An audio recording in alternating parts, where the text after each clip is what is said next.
As it had been in the years before the Great War, Big Mountain, the Big Empty, became home to one of the brightest minds of the 23rd century.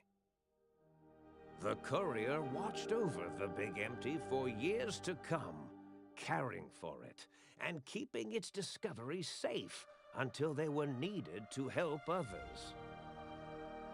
Which had always been Big Mountain's purpose. Past the laboratories and science, it had always been intended as a place to build the future of all mankind. The courier had scoured much of the Big Empty, although secrets still remained in the crater's depths. Perhaps that was for the best, however. Curiosity, while sometimes rewarded for its efforts, often proves to be equally dangerous. The Forbidden Zone continued to be, true to its name, forbidden.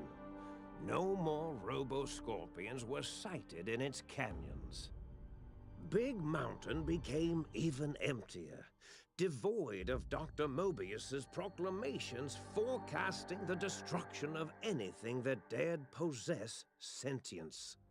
Still, it is said he lived on in the equations inscribed on the floor and walls of the Forbidden Zone dome. A cobweb tracery of symbols that told of 1,000 brilliant thoughts, now lost to time. The sink atop the dome bustled with the voices of a small town, constantly chirping, arguing, and snarling at each other. Still, this all happened productively in the interests of its new owner. The Sync Central Intelligence Unit discovered, despite its inversion code, it was comforted by the sense of community the other personalities gave it. The biological research station, obsessed with seeding everything in sight, requested a transfer to the X-22 Botanical Garden, so that it might, in its own words, sensually fertilize the garden's smooth contours. The garden sent back a polite refusal, saying it had prior commitments with a vault it had helped infect before the war. The book chute continued to devour all seditious materials until it nearly choked on a paperclip. It adamantly maintained it was a Chinese paperclip, and the whole thing had been an elaborately orchestrated assassination attempt. Whatever the reason, it slowed down for a while, carefully appraising each document and clipboard that came to it. The light switches continued to bicker and flicker. This persisted until the day someone dropped a flashlight in the sink, and the two of them united in their hatred of the showboat. One of them eventually transferred to the Lightwave Dynamics plant, and began a long, unrequited affair with one of the holograms. The sink continued to ruthlessly scrub any particulate matter that came near it. Eventually, it gained access to the magnetohydraulics plant and nearly flooded all the Big Empty in an attempt to scrub the crater clean. The toaster continued its psychotic spree, reducing all appliances in range to scrap electronics and spare parts. After one of its more psychotic episodes, however, the other Sync personalities decided enough was enough and dumped the toaster in a bathtub.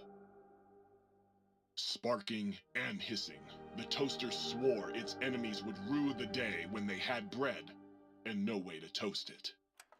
Muggy did his best to collect coffee cups, although in his quest, he accidentally trapped himself in Higgs Village.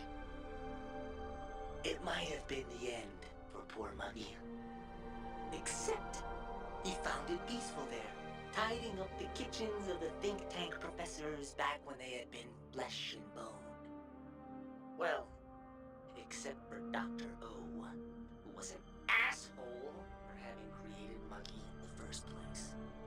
Muggy left O's house deliberately dirty, punishing the dishes and cups that lived there in blind revenge for serving Dr. O.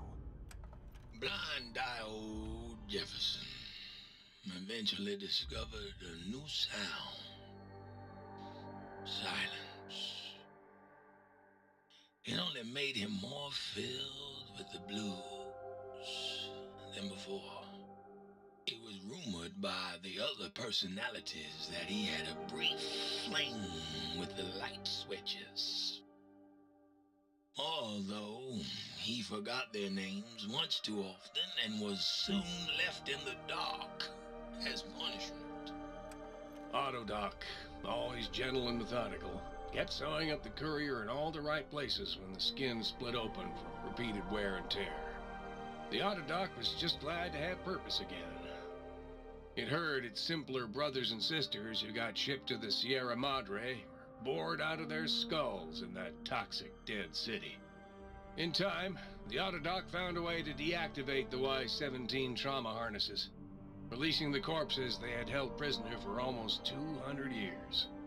As the courier made his way through the X-8 facility, the computers analyzed the test subject's movements.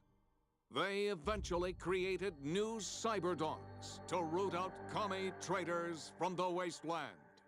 Traitors like Betsy Bright, Richie Marcus. Although they couldn't seem to find any commies, so they turned on themselves, howling sonic barks that echoed miles across the landscape. The infiltration program in X-13 continued to scan for the subject and the stealth suit prototype long after the test was over. Frustrated and unable to find its lost technology, X-13 expanded its network of laser tripwires, sensors, and robo-brains out across Big Mountain. This glittering blue light beam forest cleanly bisected anything that entered its depths, slicing them into small segmented parts for easy disposal. The courier, organs intact, continued onwards, a little less heavy of step, but with all the organs in the right places, as they should be. After all, brains can develop a life of their own when left to their own thoughts, and the courier's brain was more clever than most. The think tank basement, filled with lobotomized robotical frames of the doctors, now served as a graveyard. The monitors had recorded the battle in its entirety, including the think tank's final, shrill, terrified screams, whimpers, and pleas for mercy.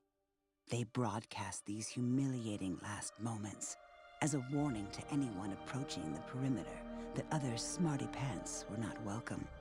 The courier was the inheritor of the Big Empty, and there was room for only one will in the halls of the think tank dome. There is an expression in the wasteland, old world blues.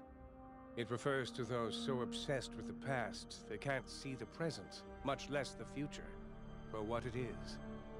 They stare into the what was, eyes like pilot lights, guttering and spent, as the realities of their world continue on around them.